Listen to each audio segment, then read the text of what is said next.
क्या आप तसव्वुर कर सकते हैं कि अल्लाह की कुदरत से एक पहाड़ से एक जिंदा ऊंटनी जाहिर हो जाए?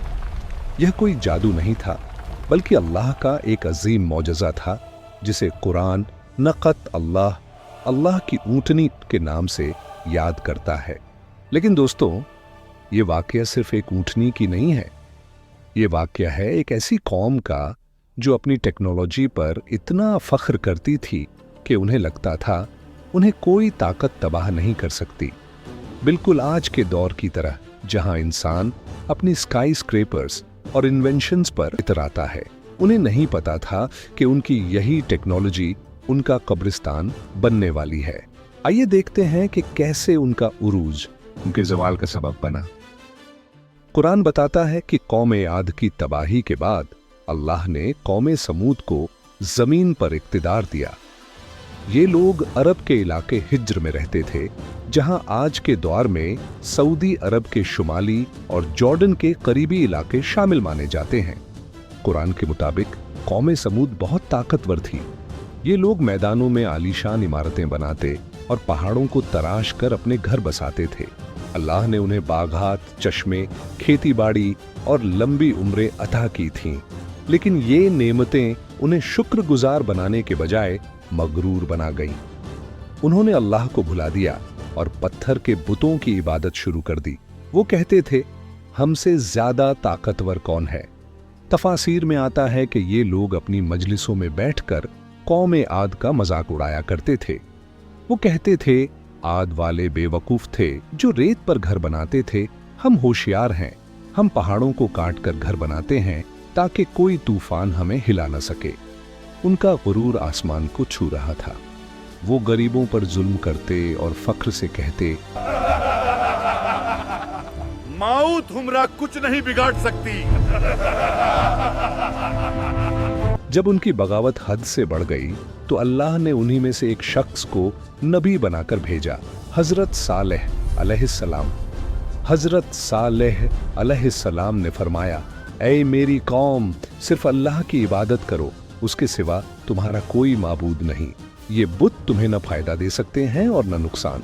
लेकिन कौम के सरदारों ने उनका मजाक उड़ाया और कहा, ऐ सालेह, अगर तुम सच्चे नबी हो तो कोई निशानी दिखाओ।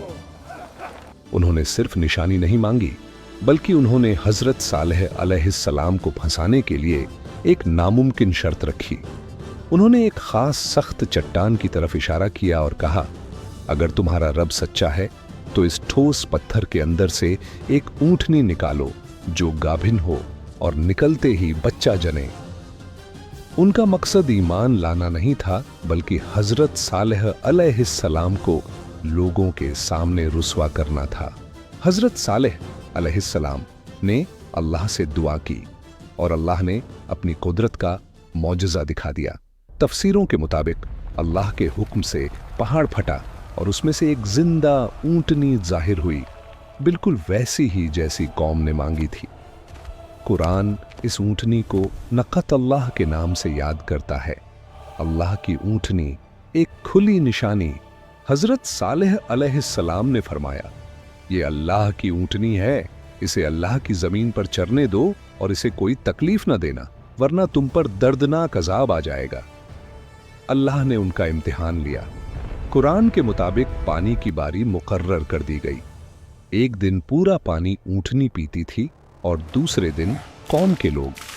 शुरू में लोग खामोश रहे, लेकिन फिर शैतान ने उनके दिलों में वसवसे डाल दिए।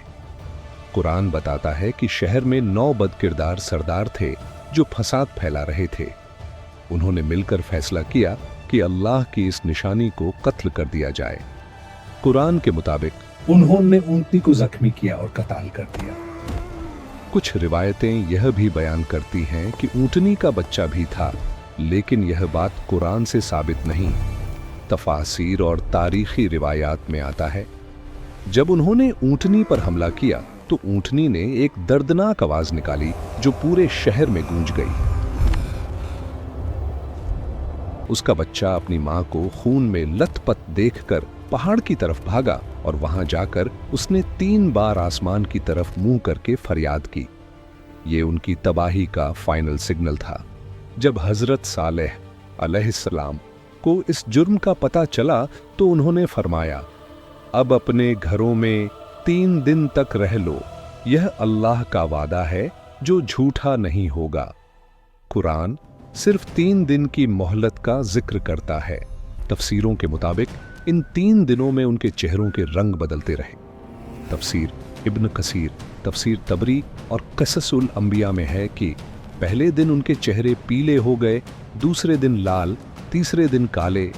पहले दिन जब शाम हुई और सब लोग पीले पड़ गए तो वो लोग एक दूसरे को तसल्ली देने लगे कि सालेह ने झूठ बोला था, ऐसा कुछ नहीं। लेकिन दूसरे दिन जब चेहरे लाल हुए तो खौफ से उनके होश उड़ गए। वो रो रहे थे, चीख रहे थे, लेकिन तौबा का दरवाजा बंद हो चुका था। तीसरे दिन जब चेहरे काले सियाही जैसे हो गए तो उन्होंने अपनी कब्रें खोदना शुरू कर दी। वो अपने घरों के कोनों में दुबक गए, मौत का इंतजार करते हुए। हर पल सदियों जैसा लग रहा था। फिर चौथे दिन सुबह, कुरान के मुताबिक 4 दिन, आसमान से एक होलनाक चीख आई और जमीन जोर से लरज उठी। वो अपने घरों में औंधे मुंह गिरे रह गए, जैसे वो कभी वहां बसे ही न थे। उनके पहाड़ों में तराशे हुए मजबूत घर भी अल्लाह के अजाब से उन्हें न बचा सके। दोस्तों, कौम समूद की तबाही हमें यह सबक देती है कि टेक्नोलॉजी, ताकत और दौलत अल्लाह के अजाब को नहीं रोक सकती। जब इंसान अल्लाह की निशानियों का मजाक उड़ाता है तो फिर अल्लाह की पकड़ बहुत सख्त होती है। अल्लाह हम सबको तकब्बुर से बचाए और अपना शुक्रगुजार बंदा बनाए। आमीन।